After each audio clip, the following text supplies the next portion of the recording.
Facts about chili. As early as 7,000 years ago, they used chili in central Mexico. When Christopher Columbus brought the spice to Europe in the 1400s, it was valued as highly as silver. 3/4 of the world's population eat chili every day. Chili is growing and grown in the warmer parts of the world, especially in South America, where the popular spice has its roots. The fruit belongs to the capsicum and through the centuries conquered the world.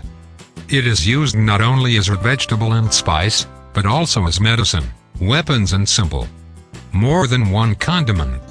Chili has long been regarded as one of the world's best natural medicines. It does boost endorphins in the body, increases metabolism, and has high values of A and vitamin C. Chili is additionally a strong antioxidant and seems vasodilator, which is good for people such as angina. The good capsaicin. Capsaicin is the active ingredient of chili, which possesses all of the beneficial properties previously described. It is strong, a whole 160 times stronger than the strongest substance in black pepper. Capsaicin is included in some drugs and is also an important ingredient in liniments and ointments for rheumatism. The quality and strength of chili.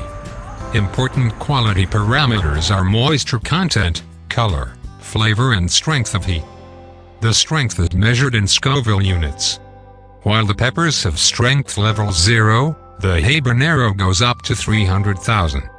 The world's hottest chili is called Carolina Reaper and has about 1.5 m Scoville units compared to pure capsaicin that has about 16 m. The Carolina Reaper beats the Butjolokia, which was long considered to be the strongest chili.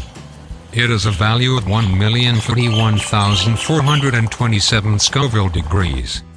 To Europe with Columbus. We have Christopher Columbus to thank for chili, since he brought the chili pepper to Europe at the end of the 1400s in the belief that it was pepper. For centuries, chili since spread like wildfire and became part of the Indian, African and Asian cuisines. Generally, the milder and sweeter spices such as peppers and hot pepper are used and grown in Europe, while the hotter varieties such as the habanero and the peri peri are found in South America, Asia and Africa.